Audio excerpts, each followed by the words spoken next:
मन्नाथ श्री जगन्नाथ मदगुरु श्री जगद्गुरु मदात्मा सर्वभूतात्मा तस्मै श्री गुरवे नमः।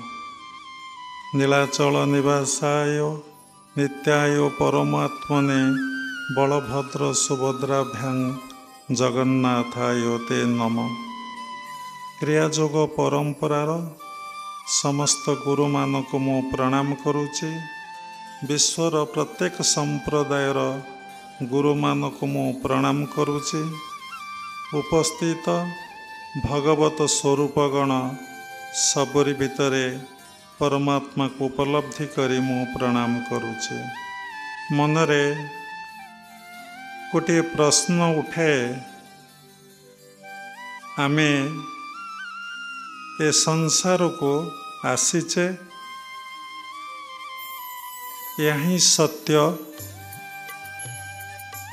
आमे दिने एठारु विदाय नबा, यही सत्य। आसीचे दिने जीवा दिने, एमती एबे आसीचे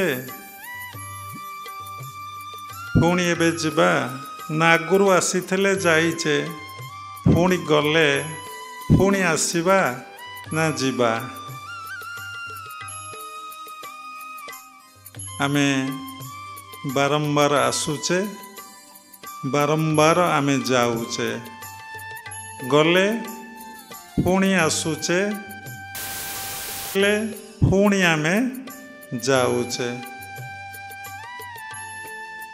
आमे कौन पाई आसुचे आउ कौन पाई आमे एठारु जाऊचे?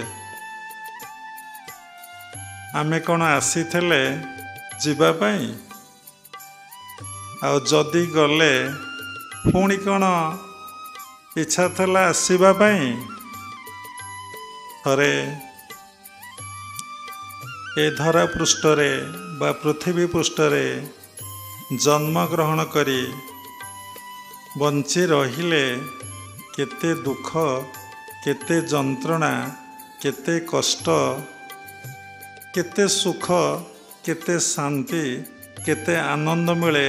प्रत्येक जीवन रे आपणकर अनेक अनुभूति अच्छी। प्राय टाइमटा सुख दुख भितरे अतिबाहित हो जाए।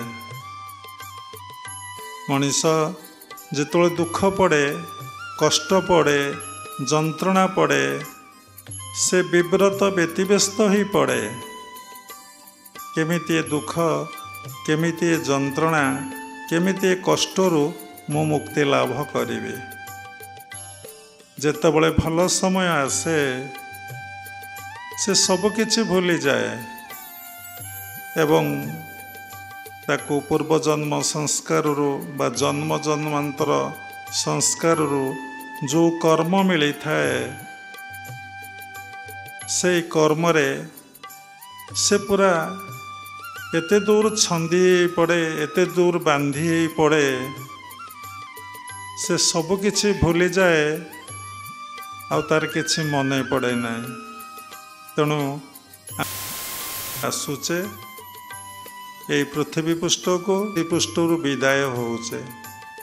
जदि न आसु थांदे ताले एते लोक ए पृथ्वी पृष्ठ रे केमिति थांदे? भगवत गीतारे उल्लेख अच्छी, जातसई ध्रुव मृत्यु ध्रुवं जन्म मृत्युश्च। मनीष सर्वश्रेष्ठ प्राणी बा सर्वश्रेष्ठ जीव। सबु प्राणी भितरे, सबु जीवों भितरे से सर्वश्रेष्ठ। तार बुद्धि विवेक ज्ञान ता भितरे अच्छी। से सब कथा को बुझीपारे, सब कथा को जानीपारे, सब कथा को अनुमान करिपारे, लक्ष्य करिपारे। तेणु थरे मनीष चिंता करिबा कथा, मु ए धरा पृष्ठ को बा ये पृथ्वी पृष्ठ को काहींकी आसीथिले बा काहींकी आसीछि, कौन पाई आसीछि? एठारे मोर प्रकृत कर्म कौन? मनीष तो बिना कर्म रे बंची पारिबो नहीं। से सबुबले कर्म करुचे, जहाँ करा जाए ताहा ही कर्म। बसिबाटा एक कर्म, खाइबाटा एक कर्म, शोइबाटा एक कर्म, पाठ पढ़िबाटा एक कर्म, चाकरी करिबाटा एक कर्म, व्यवसाय करिबाटा एक कर्म, सत्संग करिबाटा एक कर्म, ध्यान करिबाटा एक कर्म, पूजा पाठ करिबाटा गोटे कर्म। सबुबले मनीष कर्म रे बांधी अछि एवं कर्म करुछि। जहाँ को जो कर्म मिली पूर्वजन्म संस्कार से कर्म करि चली। मनीष किंतु जहाँ चाहे ता प्राय पाए नहीं, कारण ताकू जन ता भाग्य रे कौन अच्छी कौन घटिब। मनीषर मन सबले कामना आ वासना रे परिपूर्ण होइके अच्छे। तेणु से चिंता करिबा कथा मु एठारे कौन करिया को आसीथिली आ कौन करूछि, ए कथा मनरे प्रश्न उठिबा कथा। तेणु एई प्रश्नर उत्तर पाई आमे सत्संगर आश्रय नौचे बा गीता भागवत वेद वेदांत उपनिषद पाठ करुचे बा आमे गुरु ग्रहण करिचे। एइथिपाई मु एठाकू आसीथिली कौन करिबा पाई। एक कथा जिए आपण को कहीदेवे से आपणकर ही गुरु। शास्त्र लेखा अछि बा सत्संग गुरु आमको ये विषय ज्ञान लाभ करने को पड़े। से लगी सत्संगर आयोजन आम तो दिने निश्चय चली जावा, यह ही ध्रुव सत्य। एवं गले पुणी दिने आसवा ए कथा आमर ज्ञान भितर नाही। जेहेतु महाजन माने मुनि ऋषि माने आओ भगवान निजे गीता भागवत रे उल्लेख करिसंती, आमे जन्म हेले मृत्यु निश्चिंत, मृत्यु हेले जन्म निश्चिंत। आमे पुणी दिने आसीबा। तेणु आमे तत्व गुरुंकर सानिध्य आसीबा, तांकु पचारिबा मु कौन पाई ए धरा पृष्ठ को आसीथिले, एठारे एवं केबे मु विदाय नेबी, किभली भावरे मोर मृत्यु हब। तेणु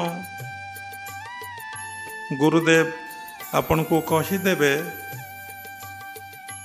आपण किभली भावरे एठारे जीवन निर्वाह करिवे, जीवनटा को पालन करिवे एवं कौन पाई आसीथिले आ कौन एठारे करने को पड़िबो।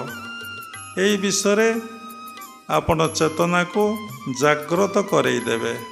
तेणु आमे जन्म ग्रहण करथिले केवल ईश्वर को प्राप्ति पाई बा भगवान को प्राप्ति पाई।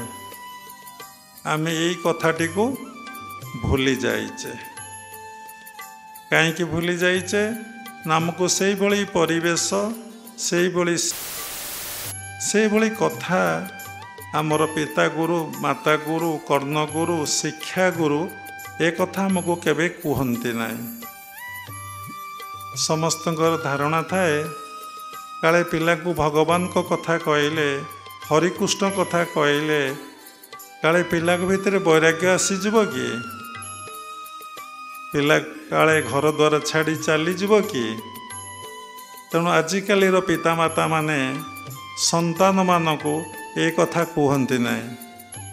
ताकू खेलिबा को बटेइबे, ताकू स्कूल को बटेइबे, ताकू फिल्म देखा को बटेइबे, ताकू मोबाइल देखा को बटेइबे, किंतु ताकू भगवत प्रसंग व भगवत कथा तू जन्मग्रहण करथिलु भगवान को पाई, तू सेइथिपाई के आसीथिलु, से कर्म न करिबा पर्यंत तू आसुथबु एवं जाउथबु ए कर्म जंजाल ଏହି ଦୁଃଖ ଯନ୍ତ୍ରଣା କଷ୍ଟ ତୁ ଭୋଗ କରୁଥିବୁ, ଏହା ହିଁ ସତ୍ୟ। ସେ କେବେ ପିଲାଙ୍କୁ ଭାଗବତ ପ୍ରସଙ୍ଗ ବା କେଉଁଥିପାଇଁ ଜନ୍ମଗ୍ରହଣ କରିଥିଲୁ, ଯେତେକ ଯେଉଁ ପିତାମାତା ଜାଣିଛନ୍ତି ସେ ତାଙ୍କର ସନ୍ତାନମାନଙ୍କୁ ଏ କଥା କହନ୍ତି ନାହିଁ, ଡରରେ ଭୟରେ କାଳେ ପିଲାଙ୍କ ଭିତରେ ବୈରାଗ୍ୟ ଆସିବ, କାଳେ ସେ ସାଧୁ ହେଇଯିବ ବା ସନ୍ଥ ହେଇଯିବ, ଘରଦ୍ୱାର ଛାଡ଼ି ଚାଲିଯିବ। ଏଇଭଳି ପରିବେଶ ଏଇ ଭାରତବର୍ଷରେ ଏବେ ସୃଷ୍ଟି ହୋଇଛି। ଭାରତବର୍ଷ ଦେବଭୂମି, ତପଭୂମି, ସାଧନାର ଭୂମି, ବୈରାଗ୍ୟ ଭୂମି। ବହୁତ ଜନ୍ମର ତପସ୍ୟା ଥିଲେ, ବହୁତ ଜନ୍ମର ସୁସଂସ୍କାର ଥିଲେ ଜଣେ ମାନବ କେବଳ ଭାରତବର୍ଷରେ ଜନ୍ମଗ୍ରହଣ କରେ। ଏ ଦେଶର ସଂସ୍କୃତି, ଏ ଦେଶର ପରମ୍ପରା ସମ୍ପୂର୍ଣ୍ଣ ଅଲଗା ଅଲଗା ଦେଶମାନଠୁ ସ୍ୱତନ୍ତ୍ର ଆଉ ଭିନ୍ନ।